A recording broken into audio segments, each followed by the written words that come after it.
Hey guys, Happy Sunday to everybody. I don't know why, I seem to always start out my videos picking at her hair or flattening down her hair, patting her head, something like that nature. I noticed that in some of the last videos that I was watching back. I don't know, I think it's a bad habit. But got Miss Monroe here, and I wanted to make a video. It's a little chat video, a topic of altering artists' work once we have the dolls, and I thought it would be something interesting to talk about. I don't know if I've even discussed it before. I don't think I have. So it's something that I find as a collector that I see quite a bit of a range of how people feel or whether people think it's okay, it's acceptable. So ultimately, my thoughts and opinions on it are that if I can help it, I don't want to modify or alter any of the work of an artist doll, meaning like I don't like to do anything that would compromise the artist's work or make changes to the artist's work, I guess. And with reborns, I think it's a little bit different than with silicone dolls, because with reborns, like for instance, like a lot of artists put reborns on incorrect doll bodies. The bodies don't go with it. It's not proportionate. And I think it's, very common and also very acceptable, and it doesn't take away from the value of the reborn when you change out a doll body, readjust the weighting in the doll so that it, suits what your likes are. That to me is absolutely very common, very normal. That wouldn't bother me whatsoever. I wouldn't bat an eye at it.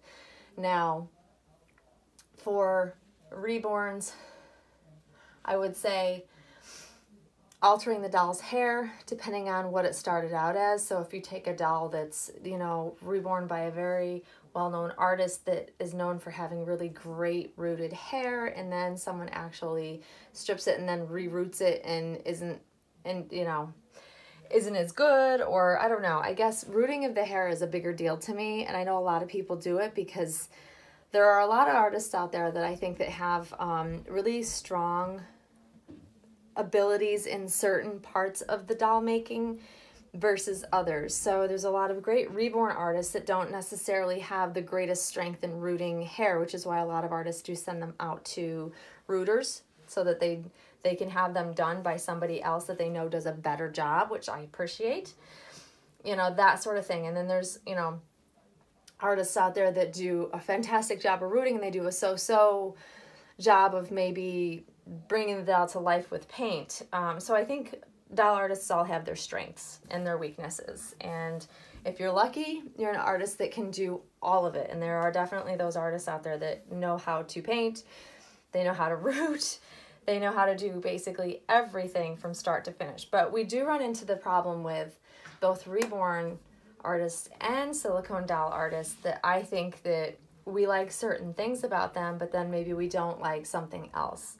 So a lot of what I see that's most common in silicone dolls is the rooting. So you can buy a silicone doll from a really great artist and not care for the hair rooting or even the color. It could be how it's rooted, the type of hair used, it could be the color of the hair. But that to me is like the most common thing that I see collectors changing on an artist doll. And for me, I kind of teeter back and forth of how I feel about that, because depending on how expensive the doll is, how well known the artist is, if you plan to sell the doll, like there's so many factors that I try to think about before I would ever try to alter a doll in any way.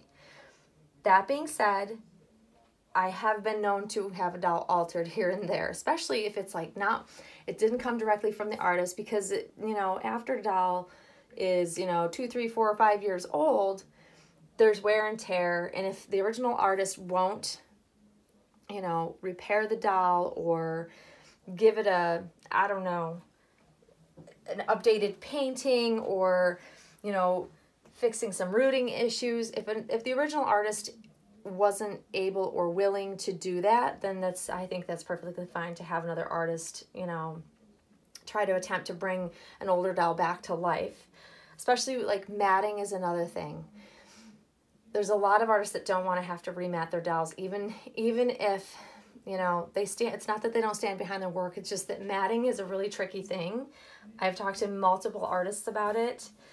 That being Claire Taylor, Romy Stridham, some of the top doll artists will tell you that it's such a finicky thing that, if it's incorrectly matted, it can ruin the doll. And it's a chemical process that they do to the doll. And, it's also usually for most artists, I've been told that it's the part that most artists don't like the most when they're creating dolls with silicones.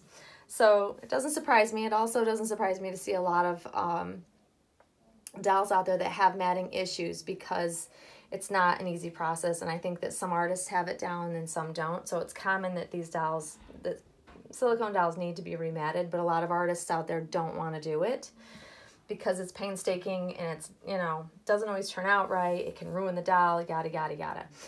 So repairs, that's a whole nother thing. So I guess the point that I'm trying to make and the point that I'm kind of asking for your opinions about is a brand new doll. So you receive a brand new doll from an artist. Let's use a brand new full body silicone doll from a well-known artist, high-end doll, and you see not a ton, but I do see, regular occurrences of collectors making changes to the doll, like their hair immediately. Like they didn't care for the hair, so they send it off and get it rerouted, and it's not necessarily better than it started out, and it wasn't done by the original artist. That to me, I think, devalues the doll somewhat. I don't know. It depends on you as the collector, what your thoughts are on it, but I'm curious to know what other collectors think and feel about it, because in my eyes, I don't want to alter the doll if I can help it. Like I said, I've been known to pierce my doll's ears.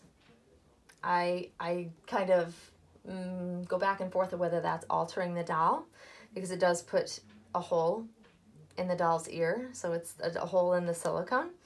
But I have also noticed that if other collectors that buy my dolls don't like the earrings, they can easily remove them, and you really can't see the hole unless you really, really, really, really, really look for it, and sometimes you still can't even find it.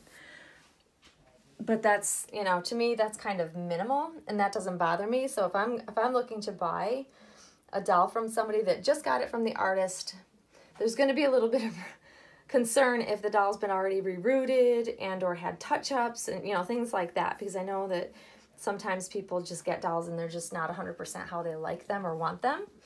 And I guess I'm just on the side of, I think that I would rather not alter the doll. I'd rather sell the doll if I'm that unhappy with how the doll turned out. I've been known to do that. I've bought directly from the artist, thought the doll was going to be a specific looking, a specific way in my mind, and then I get the doll, and rooting is a big thing for me, of course. If the doll's head of hair is not rooted properly, I don't want to take a brand new doll and send it off to have it re-rooted.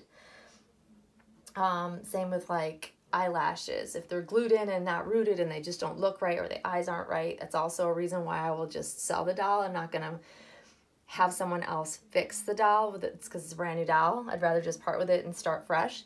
But a lot of collectors do put that time and effort into them to trying to make that doll perfect and just how they like it. And then you have a completely altered doll, not original to the artist. So does that really take away from the resale value of the doll? I don't know. I mean, if it's all improvements and the doll looks really a lot better, I would say it might have helped, the resale value of the doll.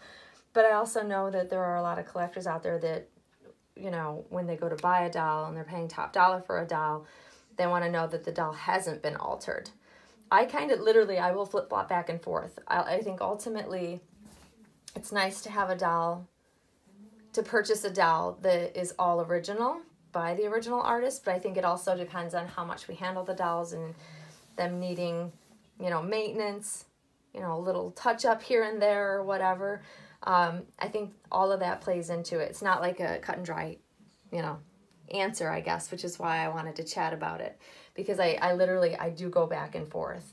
Now, I have been known, I will tell you this, that I've noticed that with rooting, the one thing I will do, and I have done in the past, is I have if the doll's head of hair, especially, and I'm really, really particular, along the edges, I have been known to clean up, the hairline. So a lot of times artists don't take the time to trim, and they have all these long straggly hairs, and they literally will come down into the neck, or just, they have stragglers, a lot of stragglers, because they just don't trim the hair. They just kind of root and go. Not all, but I've noticed that some artists don't take the time to do that. And I will actually clean up the hairline, but I don't do any major trimming or anything like that unless it's an older doll. I have given earlier on, when silicones were first just coming out and seen more, I did get a doll from, I want to say it was Vicki Ebling. And the doll itself was gorgeous, but the hair was literally so long. So long, you pulled the hair out and it was literally this long, I swear. And so I gave that doll a haircut, a baby style haircut, and it was night and day difference to how the doll looked, because it looked more age appropriate. I also did that when I had my Thistleberry baby, my Sylvia Manning baby. She had really long curly hair and it just wasn't for me, and so I took the chance and I gave her a haircut as well. I haven't given this baby a haircut, FYI, but I have done it with, past dolls, because I do like this shorter. This is why I love this doll's hairline. This is why I like how the baby was rooted, because it's very short and it's very baby-like, and it reminds me of how my children's hair was when they were newborns, and that's really what I'm looking for. To me, unless it's an ethnic baby, they don't have super long hair. Even if it's a lot of hair, it's not that long. So it's not realistic to me, but that's just my personal preference. There might be some people out there that love long curly hair on a newborn baby. I know that it's a very common ethnic babies have long curly hair. That's a whole different thing. But, Caucasian babies, they just generally don't. They might have a little bit longer hair and thick hair, but it's not super, super long. It just doesn't come out of the womb like that. So I think for me, I have made those alterations on past dolls because that's, it wasn't a brand new doll from the artist. I guess it made me happy and content with the doll at the time to have, modified their hair. And the future mommy, when I've sold these dolls on, the mommy that purchased them, I'm always very upfront about, any alterations I make to a doll if I sell it. So I'm always very cautious to make sure I disclose anything that's been done to the doll, so that they know that the doll's been altered in some way. And I just try to be on the up and up about that.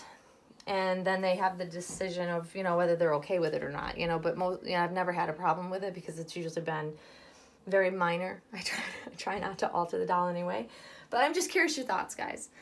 I just find that I don't know. It's super, I never even, in all this talking, I'm going to get this on her, but I didn't do it in the video. So, I'll put her clothes on after. I'm just standing here staring at her little skin, looking so precious. But I also don't think it's a great idea to alter, the paint of a silicone doll unless there's an issue with it. But I don't know. I try to just be as cautious as I can be, but I don't know. You guys let me know your thoughts. I'm curious, because I think it's a great discussion. I think that a lot of people have different thoughts and opinions on it, just like with everything else with dolls. Like I said, I teeter back and forth. I think it's sometimes okay and sometimes maybe not okay. I don't know. It's a very big gray area for me.